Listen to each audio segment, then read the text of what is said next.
Kembali bersama kami di Nusantara Petang, kami ucapkan selamat menjalankan ibadah sholat maghrib bagi Anda yang menjalankannya. Ya pemirsa, kita lanjutkan, sidang pengucapan putusan merupakan tahap akhir dalam proses persidangan di Mahkamah Konstitusi. Sidang pengucapan putusan dilaksanakan dalam sidang pleno terbuka untuk umum yang dihadiri paling sedikit 7 orang hakim dan para pihak. Putusan Mahkamah Konstitusi mempunyai kekuatan hukum mengikat sejak diucapkan dalam sidang pleno terbuka. Dan seperti apa sesungguhnya memaknai sidang putusan Mahkamah Konstitusi? Selengkapnya kita akan ulas dalam dialog Nusantara Petang bersama dengan Bapak Iskandar Muda selaku akademisi hukum tata negara bertema memaknai putusan MK.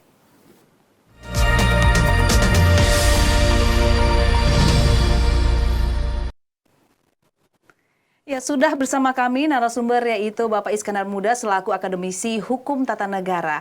Selamat petang Bang Iskandar ya kita panggil. Ya, Bang, ini kita akan membahas mengenai tema memaknai putusan MK. Sebenarnya bagaimana sih, Bang, sifat dari putusan Mahkamah Konstitusi ini yang telah berjalan? Banyak sekali putusannya telah ditetapkan. Oke ya, terima kasih ya Mbak ya. Terima kasih nih kepada Nusantara ya sudah memberikan kesempatan kepada saya untuk memberikan pemahaman ya, terus terang dalam konteks keilmuan ya, saya sebagai akademisi ya. Jadi putusan MK itu ketika sudah diucapkan terbuka untuk umum itulah baru sah ya. Jadi kita memaknai ketika sudah diputuskan ya, apalagi kemarin ya biasanya setiap mau pemilu itu banyak sekali pengujian undang-undang terkait pemilu ya, bukan zaman sekarang saja, bahkan yang setelah putusan MK terkait usia capres ya sekarang ada lagi pengujian terkait usia maksimal. Nah ini kan menarik ya, sementara pemiluan sudah hari ini kita sudah lihat masyarakat sudah paham ya, sudah ada 2 calon ya, artinya kan ini dikejar waktu ya, bagaimana kita memaknai sebuah putusan Mahkamah Konstitusi ya. Jadi putusan Mahkamah Konstitusi itu bersifat final dan mengikat ya, tidak ada upaya hukum lain dan tingkat pertama dan terakhir itu makna putusan Mahkamah Konstitusi. Memang sungguh sulit, tidak ada mungkin ya putusan Mahkamah Konstitusi itu disetujui oleh 100% ya. Itu sungguh tidak mungkin ya, karena setiap perdebatan di Mahkamah Konstitusi itu saya selalu memberikan pencerahan kepada mahasiswa saya bahwa perdebatan di MK itu beda tipis ya. Jadi apa tuh Bang yang akhirnya muncul istilah itu beda tipis ini? Beda tipis ya seperti yang kemarin ya, yang terkait tentang usia calon presiden kan, itu kan ada dikatakan 3 setuju, 2 concurring, 4 dissenting. Itu beti ya. Makanya saya selalu katakan juga ada istilah terminologi hukum ya. Tidak ada hukum atau aturan yang lebih baik ketimbang pemahaman. Putusan MK itu jelas ya, final dan mengikat. Jelas itu 3 setuju, 2 concurring, 4 dissenting. Tapi kita paham nggak itu? Benar nggak itu concurring ya? Concurring mendekati ke pertimbangan hukum, artinya disetujui atau pendapat berbeda. Nah ini kan yang perlu kita pahami ya. Apalagi ketika putusan ini dibuat yang sementara proses pendaftaran sudah berjalan ya. Sampai 25 ya, tanggal 25 Oktober. Artinya memang kita sebagai bangsa Indonesia kita harus memaknai makna putusan ini ya. Artinya banyak pula putusan Mahkamah Konstitusi itu yang dilaksanakan dengan cepat ya, misalnya waktu terkait undang-undang Omnibus Law, terkait batasan usia menikah ya, dulu kan pernah ada putusan Mahkamah Konstitusi akhirnya MK memutus bahwa usia pernikahan itu adalah baik pria dan wanita 19 tahun. Dan diperintahkan kepada lembaga pembentuk undang-undang ya, dalam hal ini DPR dan Presiden, 3 tahun paling lambat untuk merevisi. Belum sampai 3 tahun, 2 tahun DPR sudah melaksanakan itu. Nah itu apa Bang menjadi penyebab itu? Nah itulah. Ada pula putusan Mahkamah Konstitusi tidak dilaksanakan. Misal dulu ada putusan tentang pengujian Undang-Undang Sistem Pendidikan Nasional, RSBI, Rintisan Sekolah Berstandar Internasional. Ya, MK mengatakan rintisan sekolah berstandar internasional itu melanggar konstitusi. Ya, tapi tidak langsung dilaksanakan oleh Kementerian Pendidikan. Karena apa? Anggaran sudah berjalan dan tidak terserap. Akhirnya apa? Ditunda pelaksanakan putusan MK tersebut untuk periode berikutnya. Jadi banyak putusan Mahkamah Konstitusi itu yang ditindaklanjuti oleh lembaga terkait bermacam-macam. Oke, Ya. Bang, sebenarnya ada batasan waktu tidak sih Bang untuk MK ini melaksanakan uji atau sidang ini hingga putusan itu berapa lama gitu Bang? Nah, dalam konteks hukum acara Mahkamah Konstitusi memang tidak dibatasi. Ya, makanya banyak putusan Mahkamah Konstitusi yang diputus dengan cepat, sedang, lama. Nah, itu mungkin juga akan jadi pembelajaran bagi kita semua ya. Untuk bagaimana sih untuk mengatur ini kan, apalagi kalau dalam termin waktu proses pemilihan umum ini kan berjalan ya. Oke lah kalau misalnya batasan terkait usia nikah mungkin tidak ada masalah, Ya, tapi tidak ini ada kan batasan pemilu waktu, ya. iya. Sudah di depan mata ya, Sudah Bang, di ya. depan mata. Sementara kita sudah lihat tadi pagi dan sore sudah 2 calon ya. Iya. Nah, makanya kita memaknai ini ya, kita ya begitu. Iya, mengenai kekuatan hukum putusan Mahkamah Konstitusi itu bagaimana Bang?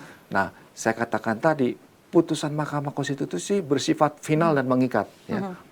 Pas diucapkan, nih contoh, dulu ada putusan Mahkamah Konstitusi terkait tentang pencatatan anak lahir. Ya. Oke. Dalam undang-undang dikatakan, anak lahir yang sudah lebih dari 30 hari, 30 hari, ya, tidak dicatatkan, dia ketika mengurus itu harus proses peradilan. Oke, batasnya 30 hari, lebih dari 30 hari itu harus ada proses dari pengadilan ya. Artinya ada keterangan dari pengadilan bahwa memang ini 30 hari barulah dia bisa ngurus akte ya. Dan diuji itu. Akhirnya MK mengatakan itu inkonstitusional. Oke. Sore hari, saya ingat betul, sore hari diputus oleh Mahkamah Konstitusi, Wali Kota Bandar Lampung sudah di pagi harinya sudah mengatakan barang siapa anaknya yang 30 hari belum mencatatkan catatan sipil tidak perlu proses pengadilan, langsung ke catatan sipil dan tidak dikenakan biaya. Nah, itu kan undang-undang belum berubah, belum ada peraturan dari kementeriannya, tapi sudah sudah berlakukan. Jadi artinya memang ini memang saya pernah menulis terkait tindak lanjut lembaga negara terhadap pesan hukum putusan Mahkamah Konstitusi. Jadi bermacam-macam, ada yang cepat, ada yang lambat, ada yang ditunda, ada yang ditunda. Bagaimana dengan pemilu ini? Ya, saya katakan tadi, saya selalu sebelum ke sini saya menggunakan terminologi hukum. Tidak ada hukum atau aturan yang lebih hebat ketimbang pemahaman. Putusan itu tuh jelas 3/2 banding 4, 3 setuju, 2 concurring, 4 dissenting. Itu putusannya, tapi kita pahami itu. Apa itu concurring? Nah, ini kan banyak ya, banyak juga para ahli ya di medsos kita lihat mengatakan itu sebetulnya cacat, cenderung ke dissenting ya. Nah, nah makanya kita pahami ini ya. Kita harus paham putusan Mahkamah Konstitusi karena memang dalam tindak lanjut putusan Mahkamah Konstitusi ini memang tergantung dari pejabat yang bersangkutan ya. Contoh tadi aja ya tentang batasan usia menikah, tentang rintisan sekolah berstandar internasional itu ditunda ya. Begitu pula terkait pernah juga tentang 4 pilar MPR RI itu dikatakan inkonstitusional ya. Tapi ketika unsur MPR melaksanakan konstitusional dialog dengan Mahkamah Konstitusi, akhirnya tetap itu sosialisasi 4 pilar MPR RI. Nah, kan artinya kan ini sebetulnya untuk memaknai putusan Mahkamah Konstitusi itu juga sebetulnya tergantung para pihak ya, memaknai kita ini ya, karena kita ini bangsa yang banyak ya, semua ada ya. Jadi kita kurangilah untuk hal-hal yang ini kita memaknainya ya. Nah, khusus putusan yang kemarin itu ya, yang 3/2/4 itu kita sudah pahami, memang kalau secara tekstual jatuhnya 5 karena concurring itu setuju dengan putusan Mahkamah Konstitusi tapi dengan alasan berbeda. Tapi kalau kita pahami ya dengan adanya pendapat concurring Prof Eni dan Dr. Daniel Newsmik itu concurringnya hanya kepala daerah provinsi, gubernur. Tetapi yang setuju ini kepala daerah mencakup semua. Wali kota, bupati itu termasuk. Jadi kan apakah ini masuk ke dissenting? Apakah masuk yang menyetujui? Ini kan jadi perdebatan juga ya. Ini makanya kita saya terus terang saya sering mengajar hukum acara MK di berbagai PKPA di seluruh Indonesia, begitu pula berbagai kampus. Untuk memaknai hukum itu baca semua. Baca semua. Kita belajar di sini ya. Jadi mengenai pemahaman itu ya, Bang ya. Jadi kita sebagai bangsa Indonesia harus paham ini ya. Jangan adanya yang penafsiran yang beti ini, yang beda-beda tipis ini menjadi rame. Justru kita belajar. Nah, makanya saya katakan tadi, tidak ada hukum atau aturan yang lebih baik ketimbang pemahaman. Kita pahami dulu putusan tersebut. Nah, bagaimana itu memaknainya? Kan banyak juga pihak, bahkan pakar-pakar mengatakan ini sebetulnya concurring, ini dissenting. Nah, itu sudah jelas ya.